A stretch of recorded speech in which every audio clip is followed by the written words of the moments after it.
Ben Beste ve bugünkü konumuz müzik ve beste. YouTube'da çoğu müzikte bu telif olaylarının olması falan kötü bu arada. Burada bir şarkı açıp vibelamayı isterdim. Vibelamak ama. Sözü fazla uzatmadan konuya giriyorum. Müzik beni bence ortalama bir insanı etkilediğinden daha çok etkiliyor diye düşünüyorum. Yani müzik endüstrisinde olmak istiyorum. Orada bulunmak istiyorum. Oralarda bir şeyler yapmak istiyorum. Tamam, şimdi başlıyorum o zaman. İlkokul 3. sınıfta gitar kursuna başlamak istedim. Aileme gidip gitar çalmak istiyorum dedim. Ve onlar da beni bir kursa yazdırdılar. Bir sene sanıyorum gittim oraya.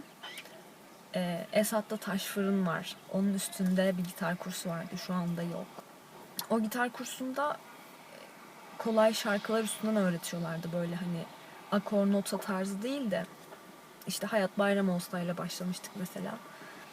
Öyle olunca hemen bir parça öğrenebiliyordum. Sonra onu çalıp eşlik edebiliyordum falan. Keyifli ilerliyordu. Sonra o arada o bağlantı nasıl oldu bilmiyorum ama piyano kursuna başladım. Bir şekilde önceki gittiğim gitar kursunu bırakıp piyanoya başladığım yerde hem gitar hem piyano eğitimi almaya başladım. Ama ikisi birden zor geldi. Gitarı bıraktım, piyanoyla devam ettim. Piyano hocam şimdi 4. ya da 5. sınıfta falanız. 2 senede piyano çaldım. 2-3 de olabilir. 2 sene oluyor, evet. Ay, bazı insanlara 3 diyordum. O an hesaplamadığım için. Neyse, önemli değil. Piyano hocam beni konservatuar sınavına hazırlamak istediğini söyledi. Sonra biz bunu kabul ettik. Ama ben o zamanlar konservatuar sınavına girdim falan. Ne olduğunu, işte konsepti falan hiç bilmiyorum ben. Sadece bana bir şeyler söylüyorlar. Ben de onu yapıyorum falan. Konservatuar sınavına hazırlanmak için piyanonun yanında şan dersi de almaya başladım.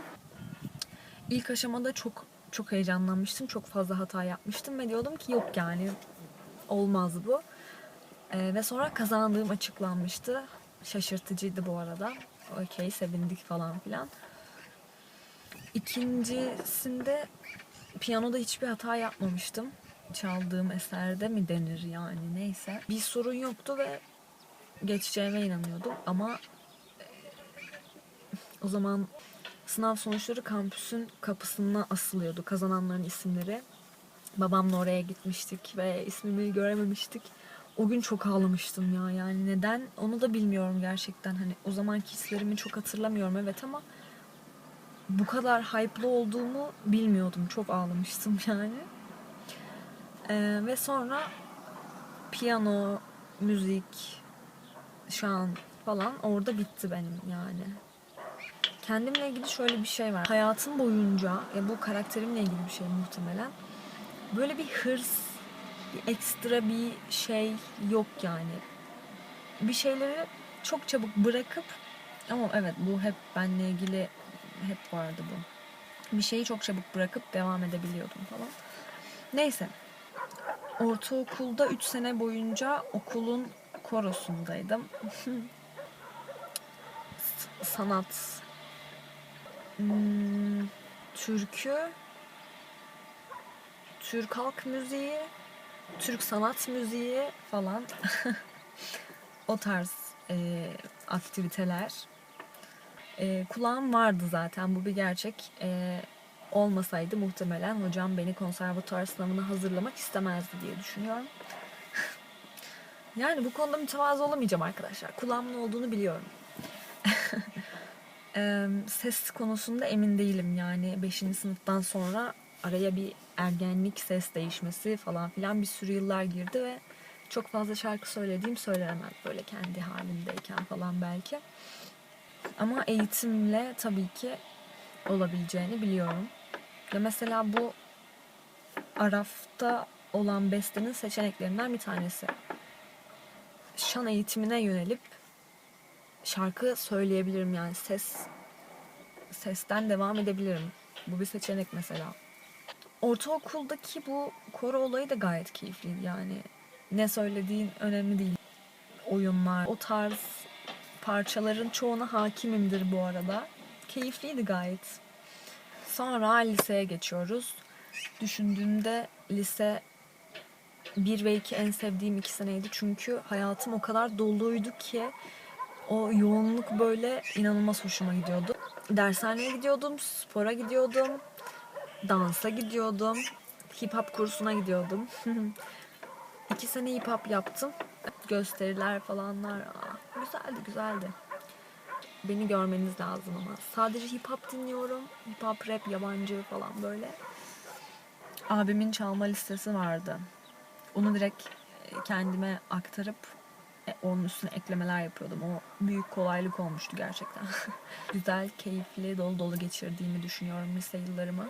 İlk 2 senesini neden? Çünkü son 2 sene dershaneler kapanıyor, temel liseye yazılıyorum ve sınav moduna giriyorum. Evet, lise 3'te de dans kursuna giderek başlamıştım ama işte temel lisenin saatleri, etütler falan çakıştığı için dönemin başlarında bırakmak zorunda kalmıştım. Dans olayı da orada bitti. Sonra üniversite yıllarındayız. Şimdi telefonumdan birazcık hafıza tazelemesi yaptım galerimden. 2019 yılında girdim üniversiteye. 2021 yazında en yakın 2 arkadaşım olan Ekin ve Aleyna, buradan size öpüyorum. Üçümüz Bodrum'a tatile gitmiştik. Merkezdeydi galiba. Kule Rock City adlı bir mekan. İkinci akşam oraya gittik, büyülendik ve geri kalan 5 akşam daha aynı mekana gittik. Aynı şarkılar çalıyordu. Rock çalmıyordu bu arada. Yani biz Bedü'nün Koyver Kendini parçasını mesela orada öğrendik. İlk kez duyduk, ezberledik falan filan. Böyle hani aileden uzak falan filan olması keyifliydi gerçekten. Orada benim club kilidim açıldı. 2021 Ağustos'tan 2022 Haziran'a kadar ben bir 6.45 if performans kızıydım. Evet, doğru duydunuz. 6.45'e gidiyordum. Hakan Küfündür'le dans ediyordum. Of. Evet, yani o zamanlar elektronik müzik duymamıştım yani. Yine abimden çaldığım Deep House müzikler falan. Yani elektronik müzik hayatımda yoktu ne yazık ki o zamanlar. Geç olsun güç olmasın epey bir 6.45'e doyduktan sonra bunun tarihine spesifik olarak baktım. 10 Haziran 2022 günü elektronik müzikle tanışıp ona aşık olduğum gündü. Cer Modern'de Anatolian Sessions vardı ve şunu söylüyorum ki oraya giderken Anatolian Sessions olduğunu bilmeden gittim yani. Aleyna bizi aradı. Dedi ki böyle böyle gidelim mi? Hadi gidelim, zaten o ara kıpır kıpırız yani. O gün müzik bitene kadar Cer Modern'de dans ettim. Aslında planımız otobüslerin bitimine yetişecek şekilde hep beraber çıkmaktı. Çıkma saati geldi. Daha müzik devam ediyor ve ben çıkmak istemiyorum. Herkes gitti. Zeynep diye bir arkadaşımız vardı. İkimiz kaldık. Bu etkinliğin sonuna kadar dans ettim. Çok çok keyif alıyordum yani. Etkinlik bitti. Üzgün şekilde Cer Modern'den çıkarken tanıdık kız gördüm. Arkadaş grubuylaydı. Ona selam verdim. Dedi ki Q'ya gidiyoruz. The Q rahmetli. Arkadaşlar rahmetli ki ne rahmetli. Orası kapanmadan önce Q'da etkinlik duyurmuştuk. Sezer Uysal etkinliği duyurmuştuk. Ama etkinliğimiz gerçekleşemeden Q bizlere veda etmişti. Neyse, bu da böyle bir bilgi. Bu arada hani belki biraz sarhoşum, belki değilim. Tamamen ayık şekilde saatlerce dans edebiliyorum. Müzik güzelse ve beni hype'lıyorsa. Bu her zaman böyle oldu. Neyse, Q'ya geçtik. Q'da hep beraber eğleniyoruz. Kalabalık bir gruplar, arkadaşları geldi falan. Çok iyi yani, çok keyifli. Oradan kayta geçtik. 5'e kadar da kayıtta dans ettim arkadaşlar. Elektronik müzikle tanıştığım gün bu şekilde geçmişti. Gerçek bir bağlılık değil de nedir? Bu arada bu bahsettiğim gün 50.000 adımım vardı. 50.000 adım atmıştım. Dans ya, dans dedim, buymuş ya, doğdu güneşim dedim. O günden sonra zaten 6.45 falan o taraflar bitti. Kayıt başladı. Bir sene boyunca kayıta gittim ve o yaz Çağatay, buradan öpüyorum. Haftanın 3 günü kayıttaydık arkadaşlar. Yani çarşamba günü de gidip, tekrar söylüyorum, tamamen ayık şekilde haftanın 3 günü sabah 5'e kadar dans ediyorduk. Böyle bir sevgi, böyle bir aşk. Of, güzel zamanlardı. O zamanlar Kayıt'ın PR menajeri Selin vardı. Selin beni PR ekibine davet etmişti. O da nasıl oldu? Şimdi biz haftanın 3 günü gidiyoruz oraya. Her gittiğimizde kimlik kontrolü oluyor. Bir gün hani goofy bir günümdeyim. Dedim ki abi biz buraya haftanın 3 günü geliyoruz, artık hani kimlik sormasan olur mu falan.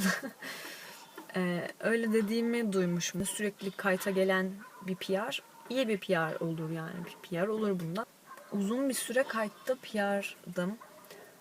Bir seneye yakın mıdır bilmiyorum ya, şimdi yalan da olmasın. Bu süreç nasıl bitti? QR Event'in sahibi olan Furkan'la beraber QR Rave'i oluşturmaya karar vermiştik. QR'ın tekno kolu gibi. Evet, o süreçte işte PR ekibinden çıktım ben de. Sonra dediğim gibi ilk etkinliğimiz Q kapandığı için olmadı. Sonra bir şekilde o devam etmedi. Kaldı öyle. Evet, sonra 10 Aralık'ta Milyon'la I Hate Models gelmişti. Kite teknosu, yani bir tık daha melodik tekno diyebiliriz. Hep o tarz dinliyordum. Hard tekno dinlemiyordum.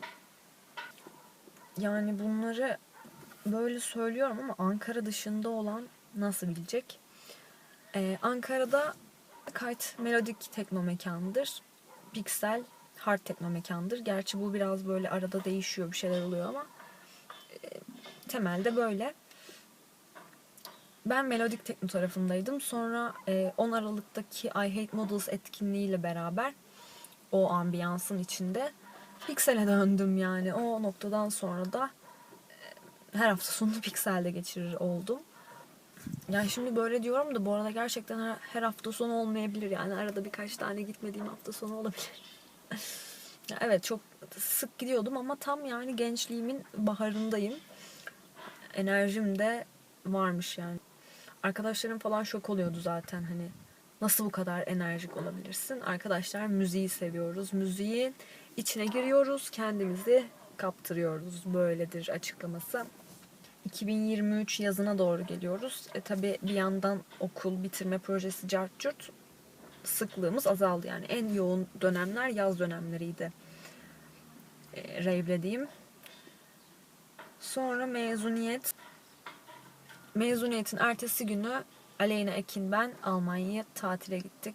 2 haftalığına. Öncesinde planladık ama yeterince planlayamamışız. Berlin ve Amsterdam için clubbing yaparız, yani rave clubbing'i yaparız diye bir gece 2 gün şeklinde plan yapmıştık. Berlin'deki iyi ilerledi sayılır. KitKat'a girdik.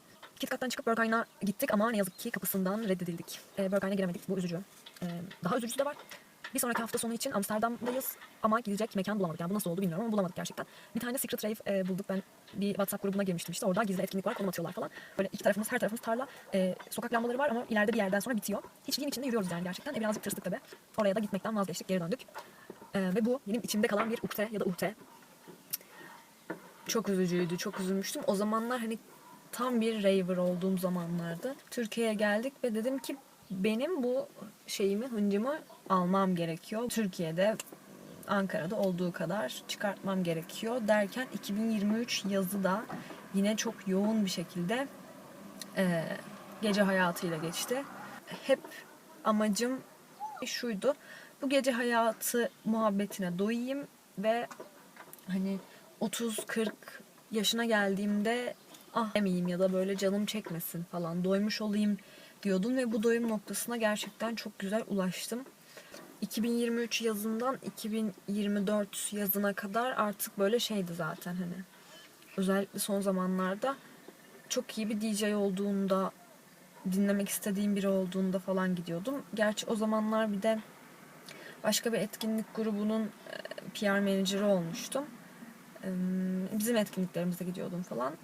Organizasyon yapma işini seviyordum gerçekten. Bununla uğraşmayı, hani bir kazancı, maddi bir kazancı olmasa bile bu tarz işleri yapmaktan çok hoşlanıyordum.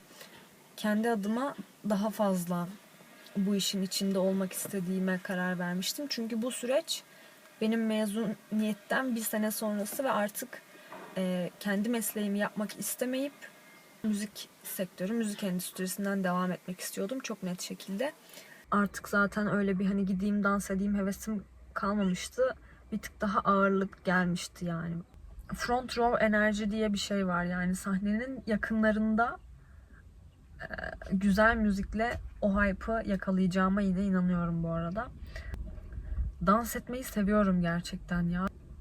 Beni çok rahatlatıyor, bana çok keyif veriyor enerji atma açısından falan. Bu organizasyon muhabbetlerinden uzaklaştıktan sonra bir ara prodüksiyon yapmaya karar verdim. Dedim ki producer olayım. Ama mükemmeliyetçiliğim sağ olsun. Bir YouTube kanalı buldum ve önce müzik teorisini öğrenmem gerektiğini söylüyordu. Piyanonun başına geçtim. Tekrar majörler, minörler, akorlar falan. Öyle bir başlangıç yaptım. Ama tabii o da uzun sürmedi yani. Devam ettirmedim çok fazla. O prodüserlik işi de orada bitti. Yine Araf'a gelecek olursak müzik yapmak da her zaman aklımın bir tarafında ama işte ne yapacağım? O kadar çok şey var ki yani sadece müzikle de değil. O kadar geniş bir yelpaze var ki yapabileceğimi düşündüğüm, severek ve dolayısıyla güzel yapabileceğimi düşündüğüm o kadar çok şey var ki Araf'ta olmak böyle bir şey yani. Ne yapacağımı, hangisini yapacağımı, nereden başlayacağımı bilmediğim bir noktadayım. Ama bunun değişeceğine inanıyorum. Bir şekilde müzik sektörünün içinde, müziğin içinde bulunmak istiyorum ya arkadaşlar. YouTube'da takılırken bir tane video gördüm. Oh. Amerika'da bir tane kadın, sahneyi anlatıyorum. Ormanın içinden bir yoldan geçiyorlar.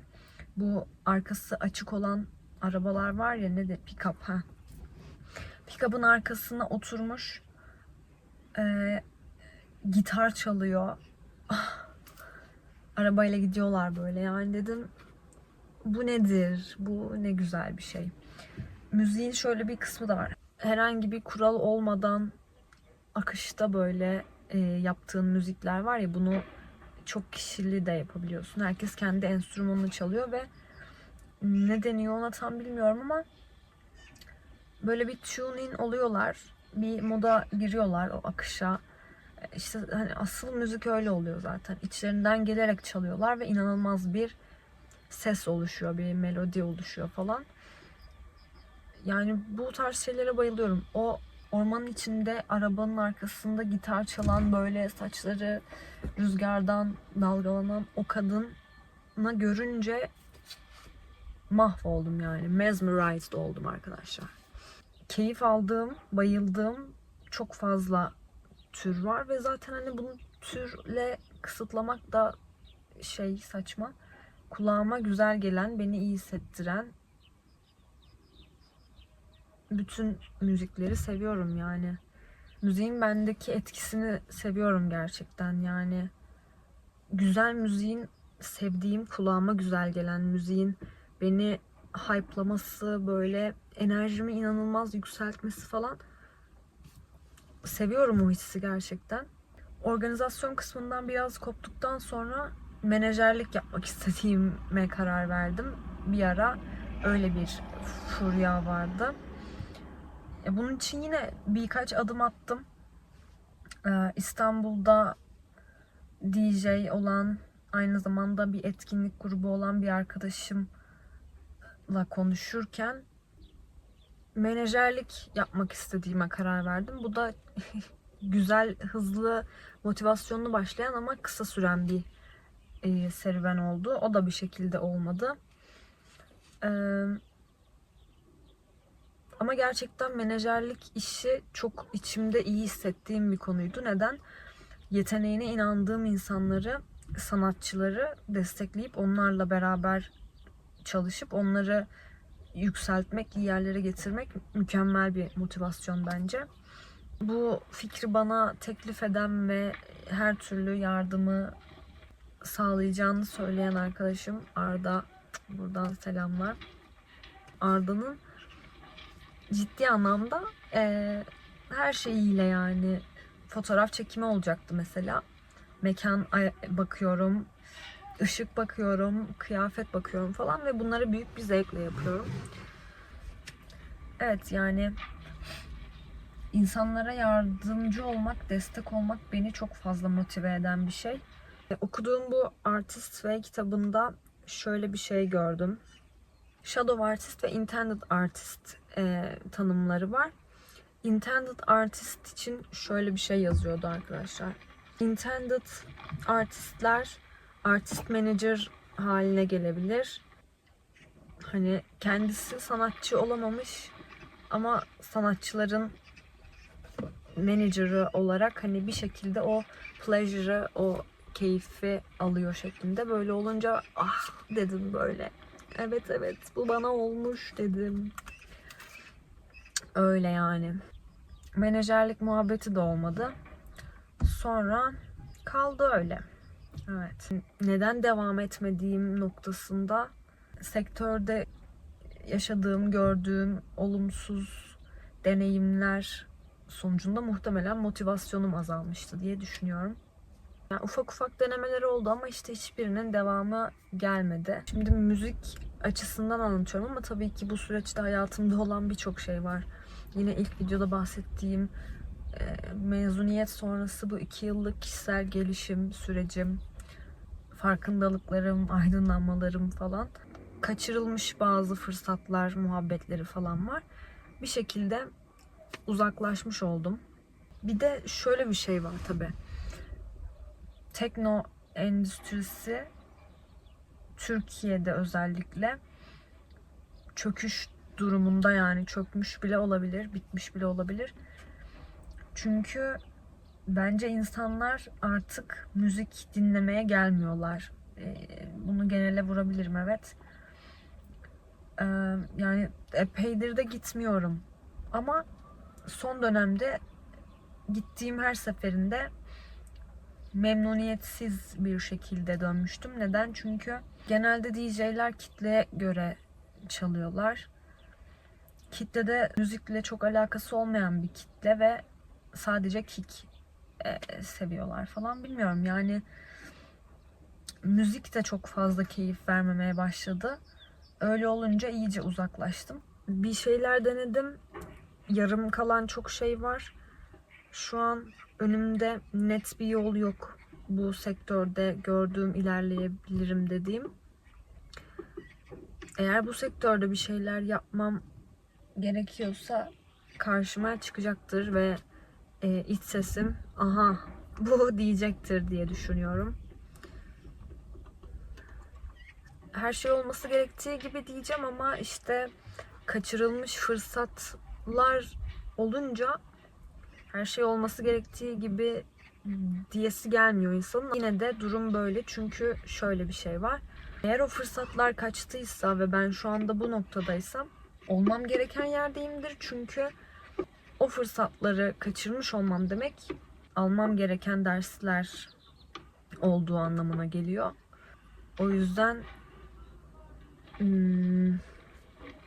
yapacak bir şey olmuyor bazen. Yani bütün bu süreçte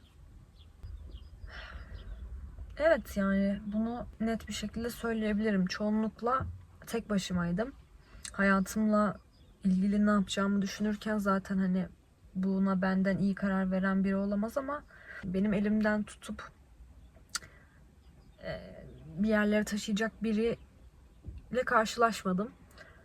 Ama işte bu noktada kendimi insanlara tanıtmadığım için de böyle biriyle karşılaşmamış olmam doğal. Görünür bir yol olsa önümde net, eminim ki o hype'ım yeri gelecek ve ilerleyeceğim. Bakalım, belki bunu benim yaratmam gerekiyordur. Benim bir şeyler yapmam gerekiyordur ki öyle yani ben söylemeden kim ne yapsın, nereden anlasın? Böyle yani. Bakalım, bu burada dursun. Hayatımda ne gibi gelişmeler olacak bu konuda bilmiyorum. Bakalım, şu anda bu noktadayım, bu tarihte. Bunlar oldu falan filan, işte arşivimizde kalsın, bakalım bunun üstüne neler olacak gibi. Herkesin bu videoyu sonuna kadar izlemesi gibi bir amaç gütmüyorum bu arada. Dediğim gibi yani bunun burada kalmasını istedim ama merak eden de varsa ve buraya kadar izlediyse selam. Buraya kadar izlediysen teşekkür ederim. Söylemek istediğin bir şey varsa, herhangi bir şey aklına gelen, açığım tabi. Bu videoda böyleydi. Beste ve müzik.